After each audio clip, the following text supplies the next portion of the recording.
പ്രാവശ്യത്തെ ഹജ്ജ് നടപടിക്രമങ്ങൾ നേരത്തെ തന്നെ തുടക്കം കുറിച്ചിരിക്കുകയാണെന്ന് ഹജ്ജ് കമ്മിറ്റി എക്സിക്യൂട്ടീവ് ഓഫീസറും മലപ്പുറം ജില്ലാ കളക്ടറുമായ വി.ആർ. വിനോദ് അറിയിച്ചു. Saudi government, Jeddah Indian consulate, Indian ഹജ്ജ് മിഷൻ, സെൻട്രൽ ഹജ്ജ് കമ്മിറ്റി എന്നിവർ ഹജ്ജ് പ്രവർത്തനങ്ങളിൽ വ്യപൃതരാണ്. കേന്ദ്ര ന്യൂനപക്ഷ വകുപ്പ്, സെൻട്രൽ ഹജ്ജ് കമ്മിറ്റി എന്നിവരുടെ നിർദ്ദേശപ്രകാരം കേരള ഹജ്ജ് കമ്മിറ്റി 2026ലേക്കുള്ള ഹജ്ജ് പ്രവർത്തനങ്ങൾക്ക് സജ്ജമായി. കേരള ഹജ്ജ് committee chairman doctor Hussain Sakhafi ചുള്ളിക്കോടിന്റെ നേതൃത്വത്തിലുള്ള 15-അംഗ കമ്മിറ്റി ഇത്തരം പ്രവർത്തനങ്ങൾക്ക് നേതൃത്വപരമായ പ്രവർത്തനങ്ങൾ നടത്തിവരുന്നതായും കലക്ടർ അറിയിച്ചു.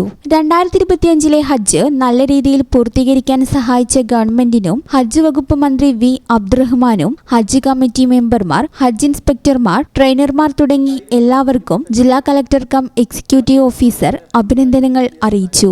ഈ പ്രാവശ്യത്തെ ഹജ്ജ് അപേക്ഷ നേരത്തെ തുടങ്ങിയതായും അവസാന തീയതി ഓഗസ്റ്റ് 7-നാണെന്നും അപേക്ഷ സമർപ്പിക്കാൻ ആഗ്രഹിക്കുന്നവർ എത്രയും പെട്ടെന്ന് സമർപ്പിക്കേണ്ടതാണെന്നും കലക്ടർ അറിയിച്ചു. ഇതുവരെ 25,437 അപേക്ഷകൾ ലഭിച്ചിട്ടുണ്ടെന്നും ഇതിൽ 4,956 പേർ 65 വയസ്സിന് മുകളിലുള്ളവരാണെന്നും 2025ലെ വെയിറ്റിംഗ് ലിസ്റ്റിലുള്ള 892 പേർ അപേക്ഷ കൊടുത്തിട്ടുണ്ടെന്നും ജനറൽ വിഭാഗത്തിൽ 16,210 അപേക്ഷ നൽകിയിട്ടുണ്ടെന്നും കലക്ടർ അറിയിച്ചു.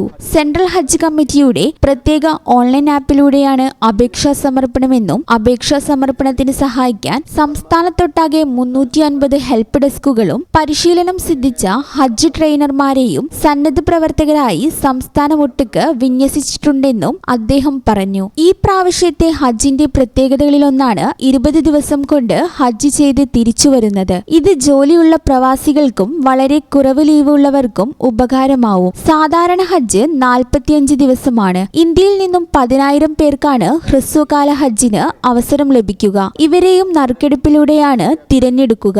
കഴിഞ്ഞ വർഷം അപേക്ഷ നൽകി വെയിറ്റിംഗ് ലിസ്റ്റിൽ ഹജ്ജ് അവസരം ലഭിക്കാത്തവർക്ക് ഇപ്രാവശ്യം മുൻഗണനയുണ്ടെന്നും കളക്ടർ അറിയിച്ചു.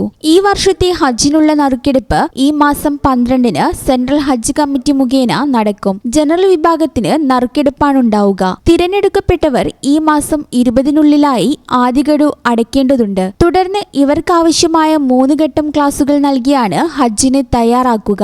സംസ്ഥാനത്തൊട്ടാകെ 800ഓളം സേവന സന്നദ്ധരായ ഹജ്ജ് ട്രെയിനർമാരാണ് അപേക്ഷാ സമർപ്പണം മുതൽ ഹജ്ജിന് പോകുന്നതുവരെയുള്ള കാര്യങ്ങൾ ഹാജിമാർക്ക് സന്നദ്ധമായി ചെയ്തു കൊടുക്കുന്നത്. ഇവർ അപേക്ഷാ സമർപ്പണം മുതൽ ഹജ്ജിന് പോകുന്നതുവരെയുള്ള എല്ലാ കാര്യങ്ങളും സേവനമായി ചെയ്തു കൊടുക്കുമെന്നും കളക്ടർ അറിയിച്ചു. അസിസ്റ്റന്റ് സെക്രട്ടറി ജാഫർ കക്കൂത്ത്, സംസ്ഥാന ഫാക്കൽറ്റി NP ഷാജഹാൻ എന്നിവരും വാർത്താ സമ്മേളനത്തിൽ പങ്കെടുത്തു. 2025ലെ ഹജ്ജ് കർമ്മം വളരെ ഭംഗിയായി പൂർത്തിയാക്കാൻ സാധിച്ചു. ഇതിന് ഹജ്ജ് കമ്മിറ്റി മെമ്പർമാർ, സംസ്ഥാന സർക്കാർ, ബഹുമാനീയനായ ഹജ്ജ് വഖഫ് സ്പോർട്സ് വകുപ്പ് മന്ത്രി വി. അബ്ദുറഹ്മാൻ സർ, ഹജ്ജ് വോളണ്ടിയർമാർ, ട്രെയിനർമാർ എന്നിവർക്ക് പ്രത്യേക അഭിനന്ദനം അർപ്പിക്കാൻ ഞാൻ ഈ അവസരം വിനിയോഗിക്കുന്നു.